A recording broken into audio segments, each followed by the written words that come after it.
Thank you for joining us on the Nikki Maduro Show. I'm Nikki Maduro. She's Kim McAllister. And let's get into Mr. Former President, hopefully jail inmate number 5692, Dr. Donald J. Trump. Hit that subscribe button so you don't miss a moment. We are closely watching and following the ins and outs. But yesterday, Kim, jury deliberations. I guess the latest is they were asking for some of the transcripts. You know what I found interesting that I didn't know? That in New York, the judge's instructions, they just can't get a printout of it. They just kind of have to take their own notes and remember it, which is really stupid and old school, but apparently that's the way they do it. But you were telling me a statistic that disturbed me before we were starting the show about, just how long deliberations are going to take. Yeah. So, well, we don't know how long deliberations are going to take, but today, Trump's team, when the jury came back in asking for more pieces of testimony and more information about what the jury instructions were, apparently big smiles on the defense faces. And what one analyst was saying is that every moment the jury takes to deliberate is a moment that we can shuffle over to the defendant's side of the table. That is it's so good for him. Now, is it true?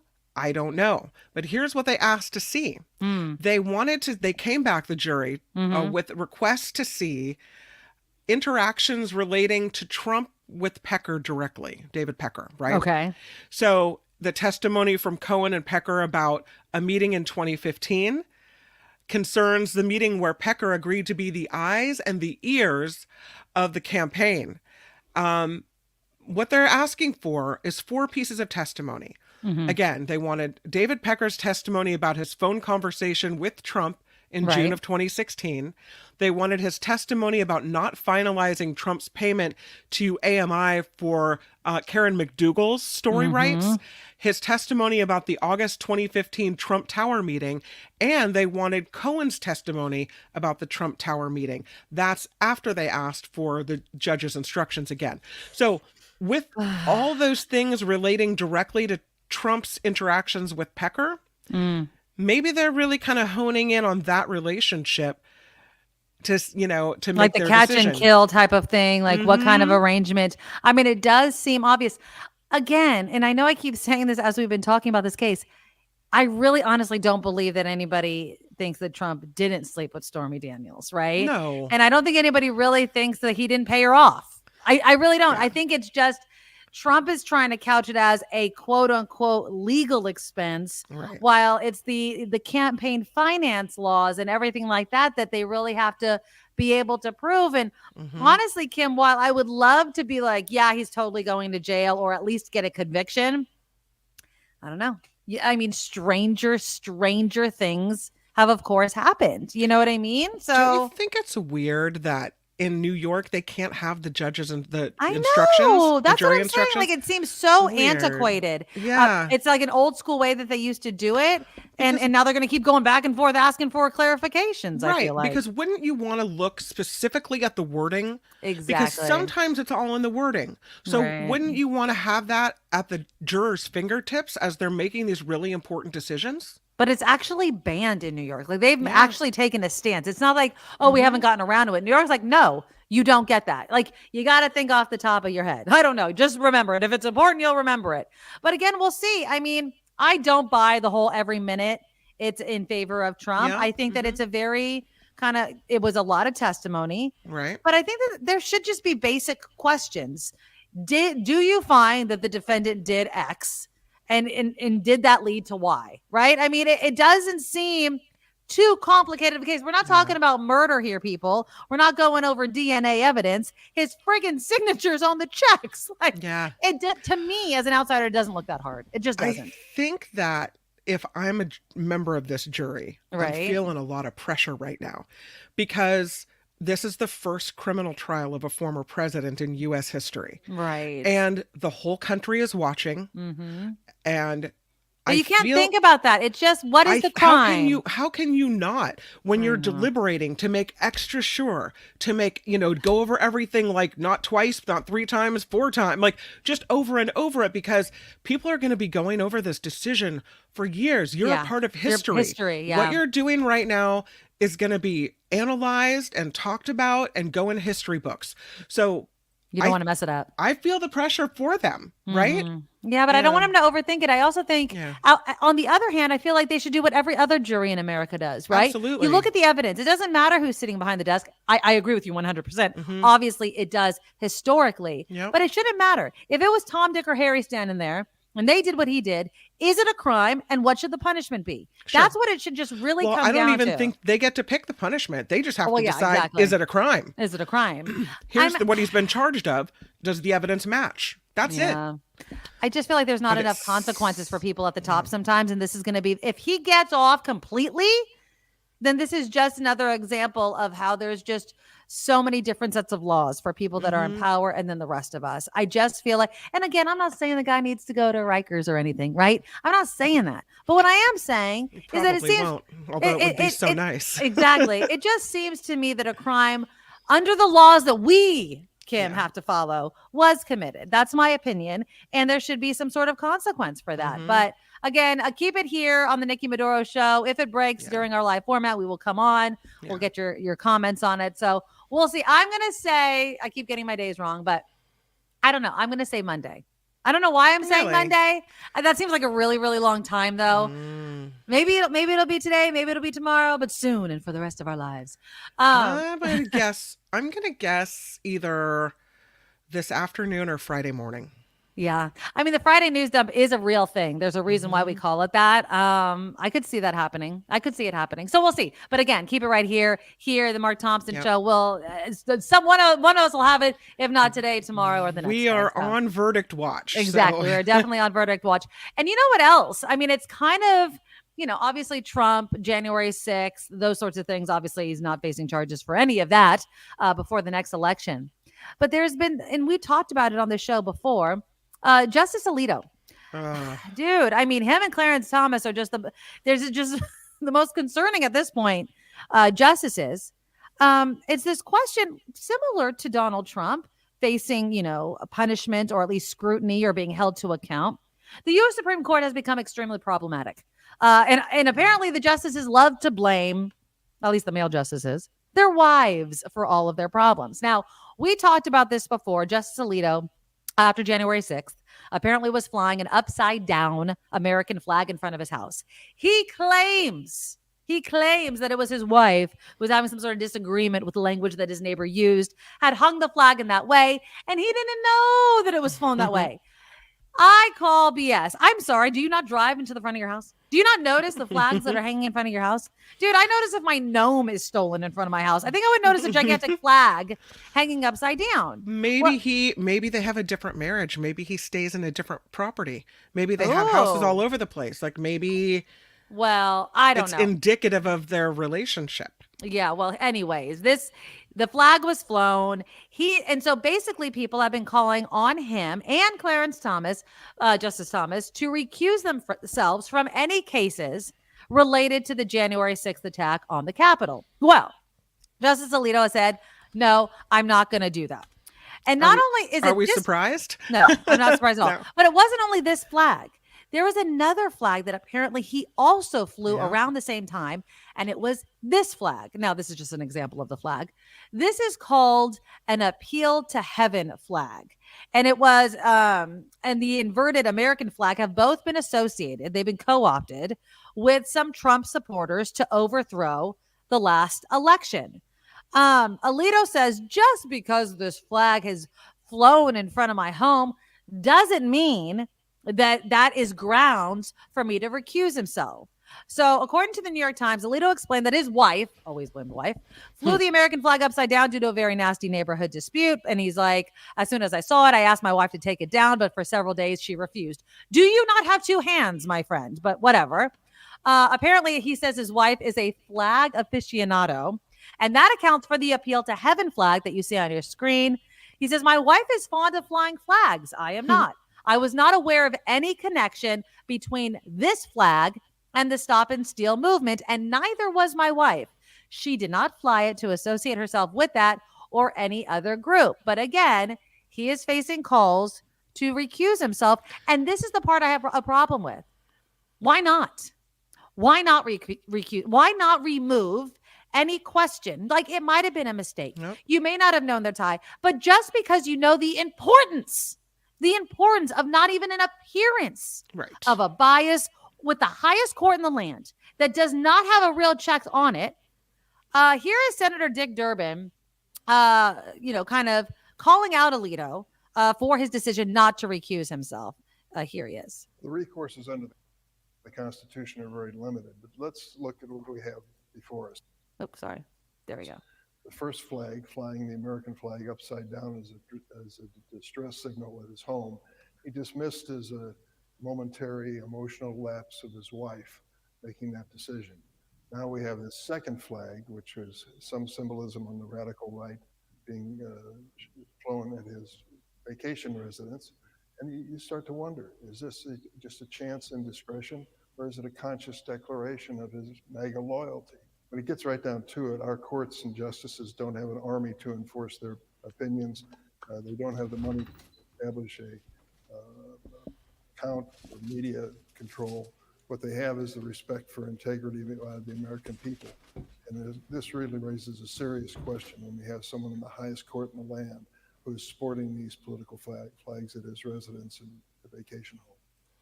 Exactly. And I think that he says it so well. That's exactly right. I mean, he should not give any sort of appearance that he's aligning himself with a group that stormed the Capitol. There's no question they stormed the Capitol. There's no question they committed a crime right there. But Alito doesn't seem to see that. But the city of San Francisco apparently does. So if you didn't know this, and I've been educated by the San Francisco Chronicle, in front of the San Francisco Civic Center, there's a bunch of flags, okay? One of those flags was the Appeal to Heaven flag. Now, again, it bears a pine tree on a white background with its titular slogan. That's City Hall. That's San Francisco City Hall. So it was raised in 1964 on June 14th, which is Flag Day. Okay. It is to commemorate a key moment in or symbol in American history. And according to the Park and Rec Department, it manages the Pavilion of American Flags across from City Hall. Mm-hmm. But the meaning of the flag, which was originally flown from George Washington's ships during the Revolutionary War, has shifted. It's been co-opted by those January 6ers. Mm-hmm. And so that's the kind of thing that Alito has aligned himself with. I don't care if your wife likes flags. This flag has been co-opted. And if you don't know it, how are you what part of the highest court in the land? How are you able to decide cases if you don't even know this history? So I don't believe it.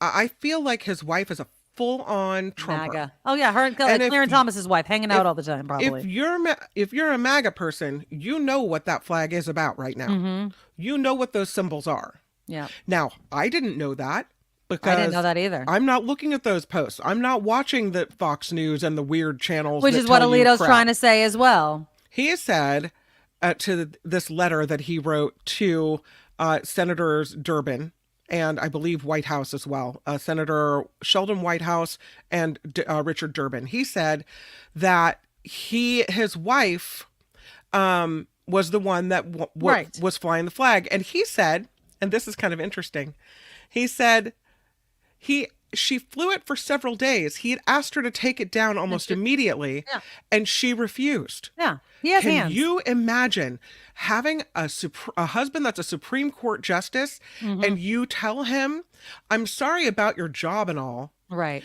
I'm sorry the whole country's going to feel like you're completely biased and can't make decisions, but I'm not taking this flag down because it's my house too. Yeah. And that's what he writes in this letter. He says, as my wife is half owner of the property, I have no control over whether she's flying it or not. You know, those stubborn women, we've got them all, right? Can't live with them, can't live without them. Give me a break, Alito. Give me a break. And I love how he's just selling his wife out for this.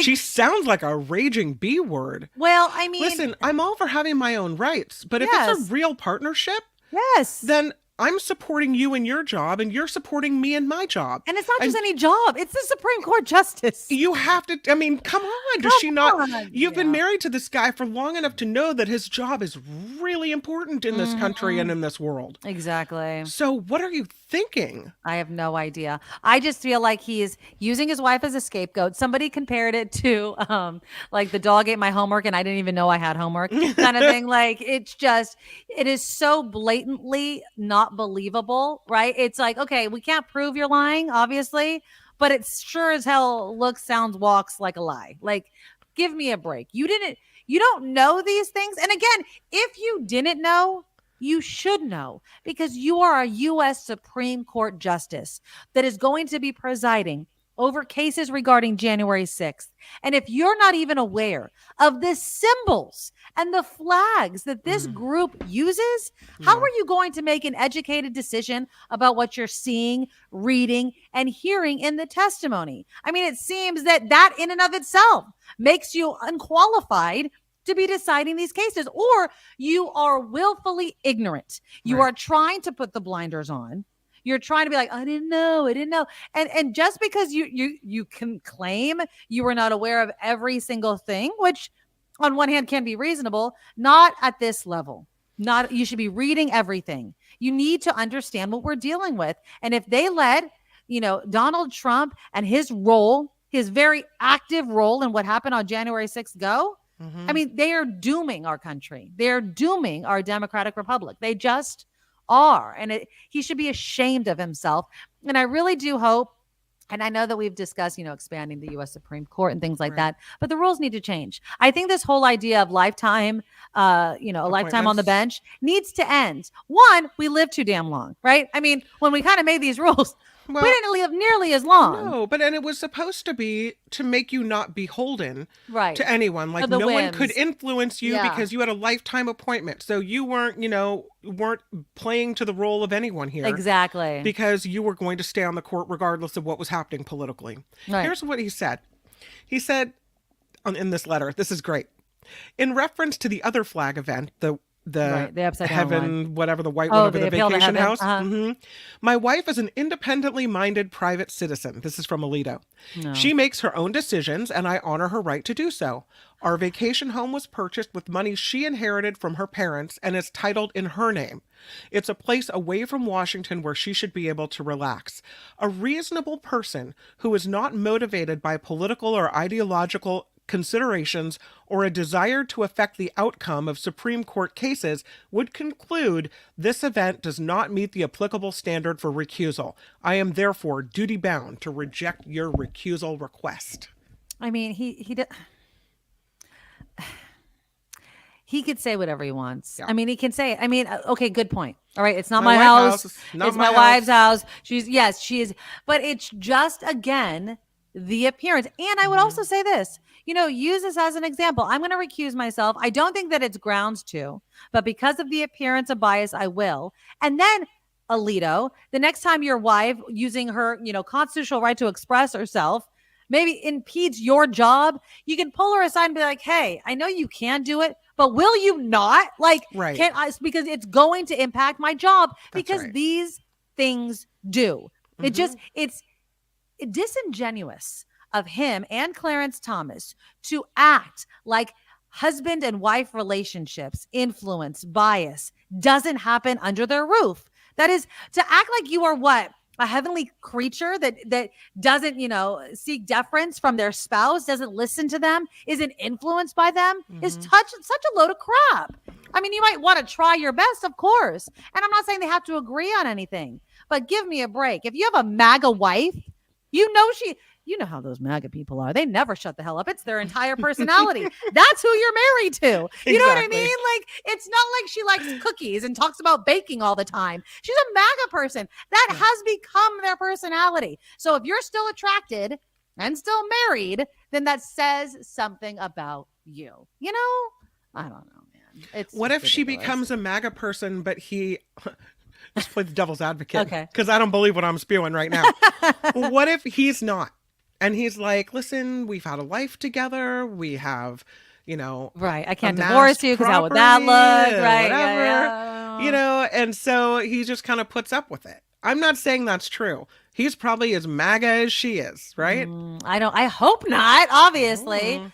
I just feel like, again, I think, and I don't like to speak in like big, broad terms and stereotypes, but they're older, right? I mean, I just kind of, I don't know if they fully understand what's been going on, and maybe they are MAGA. I don't know, but I don't know how Clarence Thomas's wife and Judge Samuel Alito's wife are the ones that are so MAGA or so like that, and they're not. You know, like that doesn't ring true to me. There's something else going on there, and that's what I have a problem with. You know, There's a lot of people that are older that, you know, get in their it ways. that aren't Exactly. MAGA. There's a lot of Of people course that they're, and exactly. Yeah, I mean, I don't know. I know many of them, but I'm just saying, like, I- if you hit a certain age and you've been married so long, I find it Right. very hard to believe That that, you're not one of you is joined at so the hip. extreme Right. and the other is not, at least inclined. Let's just I- say inclined, not total MAGA, but inclined. I think whether you're MAGA or not MAGA, the thing we should all be able to agree on is really your point, which is you don't want the appearance of bias or impropriety at all. Yes. And if you know all the things that have recently happened with Roe v. Wade, and with other things, and how sensitive everything is right now, Right. then as a judge, why would you want to put yourself, your legacy, your biography and history, Right. right, under the scrutiny of he was biased, he refused to recuse himself? I wouldn't. I mean, Yeah. And it's not as if the conservatives don't have conservative justices, and I put that in quotes because it shouldn't be defined that way. But it's not like it's a thin majority, right? So it's not as if you recuse yourself, Alito, that all of a sudden it's going to go the opposite way. But what it would do is it would help trust in the court. If a conservative leaning justice said, you know what? I know how the U.S. Supreme Court is viewed nowadays. I also understand, because I have two eyes and an ear and some part of a brain inside my head, how this looks, because I'm totally aware of how it looks. I'm going to remove that so that even liberals can't look at this court and say, oh, it's just because they're all MAGA and they're all, no, okay, I'll remove myself this time. You know what I mean? And I'll make more of a concerted effort to not express, either through my own actions or putting up with my wives, to give any sort of appearance of a bias.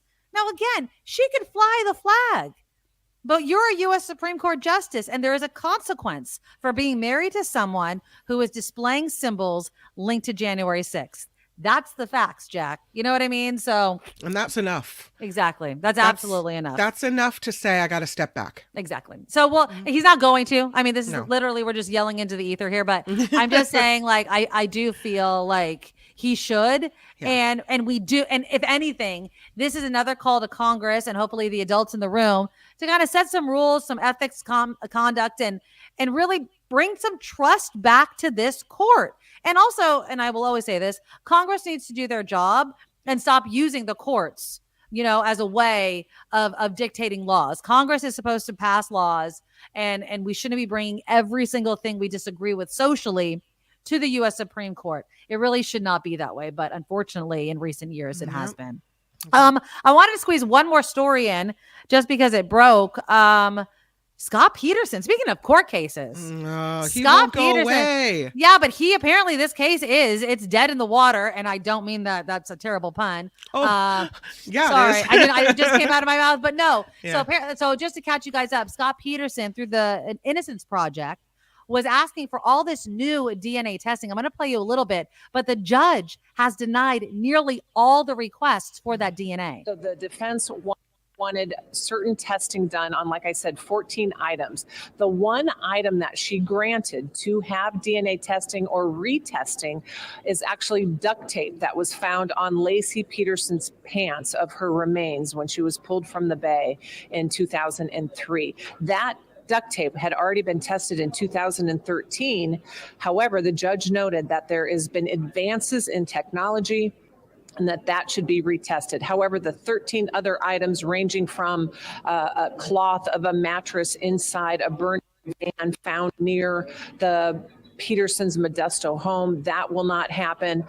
In fact, the defense had said there was blood on that mattress, but testing that was done earlier, according to the prosecution and the judge, that there was very small traces and not enough to be tested, as well as a glove and a hammer found in a burglary that happened at the Peterson's neighbors. So just a split, I don't know how you'd want to call this, but one item will be tested.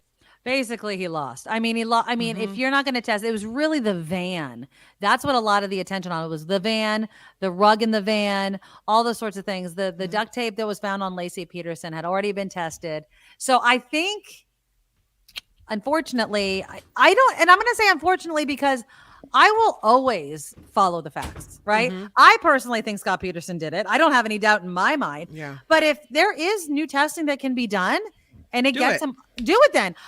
I don't shy away from those sorts of things because it's important to know the facts. But it really is. You can't, though, run DNA tests that have already been run. Yeah. And that can't be the sole basis. And then for it say, all the time. oh, listen, it got a result that showed it, we don't know, like a question mark because the sample is so degraded. Yeah. Well, if you already ran it years and years ago, of course it's going to be degraded. Right. Like there are things that I don't agree with, what they're and then also putting the family planning. through it all over again. Yeah. Like you have to have some real things. So if the judge had granted and found that there were grounds to test so many other things, then fine. But again, once you start doing it, it was a horrific thing that happened to that woman. You know what I mean? And again, just every other thing as part of that case pointed to the fact that this dude did it, you know what I mean? And he was convicted. They called it like he wants a third bite of the apple and that it's a big fat waste of time. And so I don't know. I mean, obviously they're going to I'm assuming they're still going to test that duct tape. So I guess there's a little bit of hope for him, but I wouldn't put my money on it. I would not put my money on it at all. All right. We are on verdict watch. So keep it here. With myself, of course, Mark Thompson, our good friend Mark Thompson is keeping his eyes on this as well. And so let us know in the comments, how long do you think it's going to take? If obviously it hasn't happened by the time you're listening to my voice. And when it does, we will definitely be discussing it. I also want to let you know that I do have an interview planned with Loretta Lynch. We are going to be talking about PG&E and how they're kind of sticking it to low income and solar users. We'll get her take on that as well. But you guys, please click that thumbs up button to show your support for the show.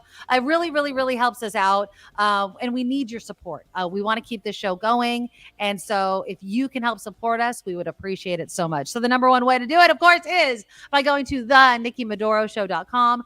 TheNikkiMadoroshow.com. Our Patreon link is right there. I know we keep doing it. Our Patreon link is right there. You can donate any amount you want to. Oh.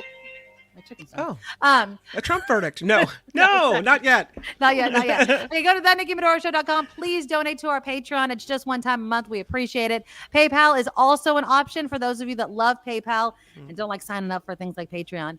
PayPal.com. Hit the send button, donate as much as you can to our show, and put in the email address, thenikkimadoroshow@gmail.com. And then, of course, donate to our sponsor. Don't donate. Buy from our sponsor, Auntie Tabby's Island Flavors, because she has the best island flavor barbecue sauces, guava, hibiscus hot sauce, pineapple hot sauce. I'm trying to find the link. There it is. AuntieTabby's.com. Use the coupon code NICKKIM, NIKKIM, and you get 10% off every single time you buy from Auntie Tabby's. And look at one of our listeners, our big supporter, Dan. Yay. He has the hot sauce, pineapple hot sauce. It is so good. If you buy some, send me pictures. I'll post it just like this of Dan. Thank you, Dan, so very much. Yeah. All right, guys, we will see you next time. This will be on Verdict Watch. Fingers crossed. All right, have a good one. Bye. Bye-bye. Nikki, you're all so awesome. Miss Brown, like a beautiful blossom. You're all so the best. I really can't rest. You're all so awesome. Wow. Okay.